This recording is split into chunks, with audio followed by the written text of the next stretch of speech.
Hey, what's up everyone? My name is John David Booty. Welcome to today's video. Let's get started. Alright, so today's video is a 7-round mock draft of my team, Minnesota Vikings. And last video went over pretty well. Tampa Bay fans had some criticisms, but that's fine. You know, criticisms are welcome. Bring it on. Alright, so if you're looking for a video that's going to give you positive affirmation about your team, this is not that place and this is not that channel. You're not going to get that from me. But I do appreciate the back and forth. It's a good time. I welcome it. If there's anything you don't like, feel free to challenge it. I'll do the best to explain myself, unless you're being obnoxious. All right. So with that out of the way, let's begin talking about the Minnesota Vikings. And an interesting team dynamic, because after free agency started this year, it feels like that we are in a bigger hole talent-wise than before free agency started. Everson Griffin is gone. Mackenzie Alexander is gone. Trey Waynes is gone. Xavier Rhodes is gone. Just a lot of new holes. Stefon Diggs traded to the Bills. Just a lot of new holes that we didn't have a month ago. So we have a lot of work to do in this draft. And luckily, as you can tell by the board, we have a ton of picks. Now, a lot of these picks are in the later rounds, but at the same time, it's ammo for them to trade up. And I expect them to be busy on trade day for a few reasons. The first one in my notes column is one of those reasons. I expect Anthony Harris to be a draft day trade, maybe day one, maybe day two. I don't really know. But as I've said in previous videos, it doesn't sound like contract talks are going anywhere. So he's likely to be dealt on the first or second day of the draft. Next, OBJ rumors. I believe we can put those to bed. Every credible journalist that I follow has seems to feel like that is not happening and is a non-starter. And one of the main reasons is because we simply cannot afford him. He's guaranteed $14 million, and we only have cap space with 12, which is probably barely enough to sign the rookie class. So I don't think Odell Beckham Jr. in Minnesota is going to happen. I mean, it always could. I mean, Dave Gettleman said he wasn't going to trade him, and then he did. So you never know. Last note I wanted to make about this draft with the Vikings. I'm interested to see how this plays out, because I think the picks are going to determine whether or not this is a, hey, we got to win now type of draft, or if it's going to be like, maybe we'll win next year, type of draft. Because there's so many holes to fill, it doesn't feel like they can get all of these polished quality players in every single position, which is something you can't do with the draft anyway. It's just doesn't work like that. You're not going to hit on every single pick from 1 to 255. It's just not possible. So getting a look at their needs, of course, this is listed by the Draft Network. So if you don't agree with this, take it up with them, not me. Corner, wide receiver, offensive tackle, edge, safety, interior offensive line, defensive tackle, safety again. Why did I have safety up there twice? That's weird. Quarterback, linebacker, and that's about it. So not sure why safety's up there 2 times. I don't know. It's funny. All right, so of course, that's, as I said in the beginning, a lot of holes to fill on this team, but we have 12 picks. Let's get started. All right, so for the first pick, I really want Jeff Gladney in the spot from TCU. I really like his physical traits and his athleticism. I think he would fit a Mike Zimmer scheme pretty well, but in this simulation, which was done on the Draft Network, as is all of my 7-round mocks, and any mock draft that I do is done on the Draft Network mock draft machine. He wasn't available. He was taken a few picks ahead of me by the Raiders. So the only solid first-round corner that I had at my disposal was Christian Fulton from LSU, which is a nice consolation prize, I got to admit.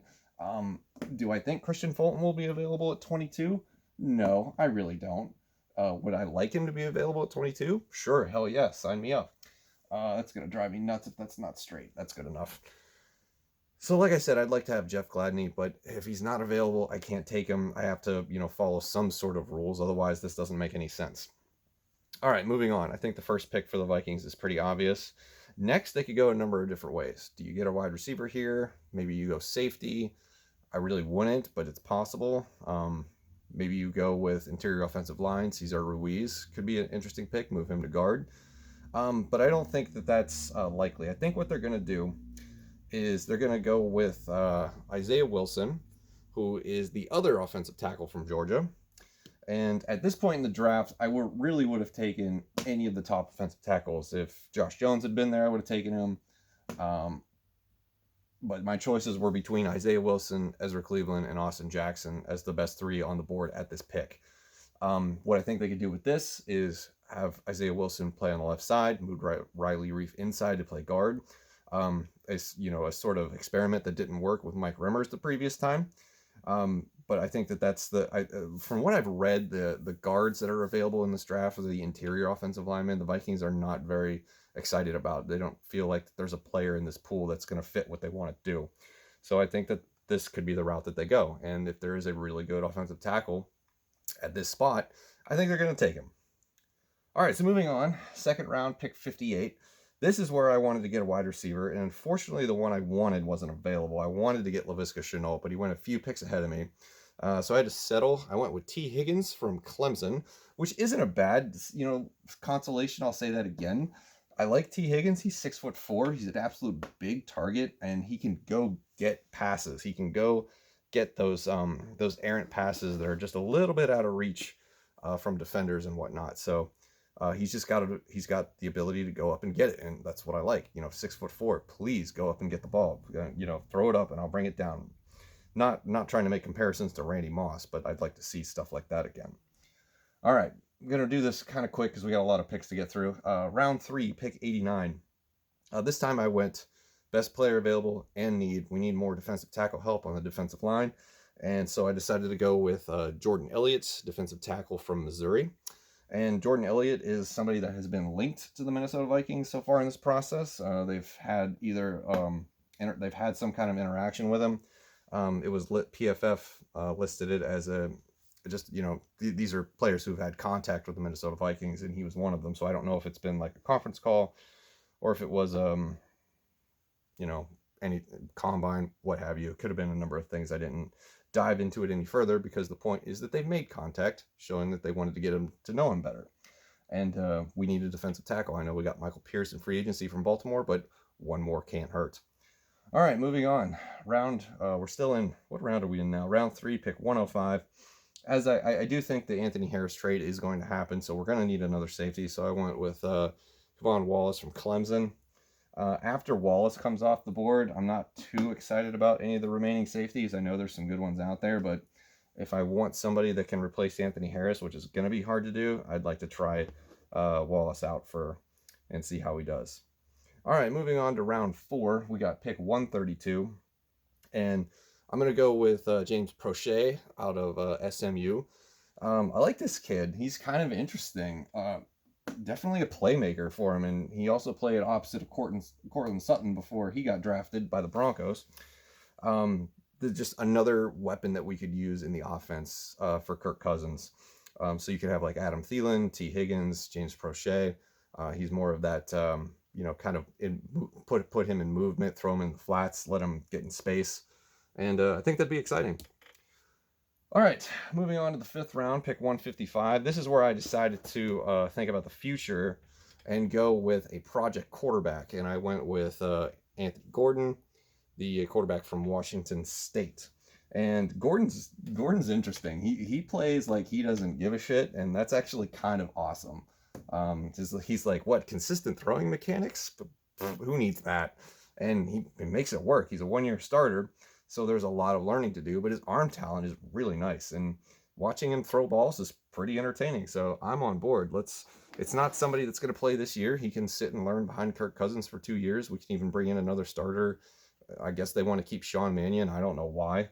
I'm not all interested in him, but it is what it is. So I went with Anthony Gordon in this spot. Next, we begin the slew of round 6 and 7 picks with pick 201.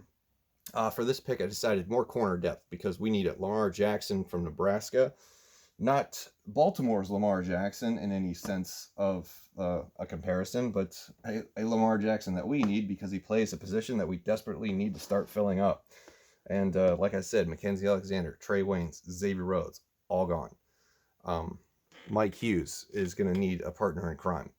And I'm hoping that that's going to be Christian Fulton, but, we need more bodies. That's just... The cabinet's bare. Let's get going. Let's refill it. All right, next I went with for pick 205. I decided to finally get a edge rusher to fill the void left by Everson Griffin, and the best one available at the time was Trayvon Hill out of Miami. And I know he's had issues with the dismissal from La Tech after the Old Dominion loss when he was criticizing his coaches and whatnot. But I don't think that that's going to be a problem in Minnesota because I don't think Mike Zimmer is going to tolerate anything like that. So I think the Zim Zam Flim Flam will be able to straighten him out if that's necessary. I don't know. All right, next at round 7, pick 219. I actually hate this pick, but I still made it anyway. I went with Trey Adams, the tackle from Washington. I honestly think Trey Adams might go undrafted, which is kind of weird because last year I thought he could be a very early round pick, maybe even a first round pick, but the injury history is a problem, and I don't think he interviewed very well at the combine. Maybe that's just me. So I'm not sure. I mean, like it's what do you call it? Low risk, high reward if he pans out. But I don't know. It felt right at the time, and then afterwards I kept looking at it, and I was just like, why did I do that? So weird one. Next one, pick 7, 249. I like this kid a lot. Joe Reed from Virginia, wide receiver. This kid can score. Special teams really opened it up for Virginia this year. I'd like to put him on special teams and have him return kicks and punts all day. Just let him have it. Let him go out there, battle for that job, win it, and he could also be another wide receiver at our disposal. A little bit different than T. Higgins, but a contributor nonetheless. And for the last pick, I decided more corner depth because Mike Zimmer loves his corners. Let's give him another one. So I reached down into Fresno State and I went with Jerron Bryant. And I watched a little tape on him, and I liked his ability to close the gap when he gets a pass thrown his way. So a receiver will get separation, maybe do a stop and go or something like that, and he'll be able to close the gap, make a tackle pretty good. Doesn't always wrap up his tackles, which is kind of, scary. But I think he'd be okay. He'd get a little bit of coaching from Mike Zimmer and the defensive unit that is hopefully one of the best in the NFL this year. All right, so that is the board. Christian Fulton, Isaiah Wilson, T. Higgins, Jordan Elliott, Kevon Wallace, James Prochet, Anthony Gordon, Lamar Jackson, Trayvon Hill, Trey Adams, Joe Reed, and Jerron Bryant. I'm pretty happy with that haul. Now, there's a couple things that I wish would have gone differently. Maybe I don't make the Trey Adams pick. I get Jeff Gladney in the first round. I would love that way more. Laviska Shenault in third, late second, early third. I think he's kind of a fringe player now, given that he wasn't able to have a pro day. But that's it. That's the mock draft for the Minnesota Vikings. Let me know in the comments what you would have done differently, or just post your whole 7-round mock draft for me to read. I always love to see them. All right, thank you very much for watching, and I'll see you in the next one.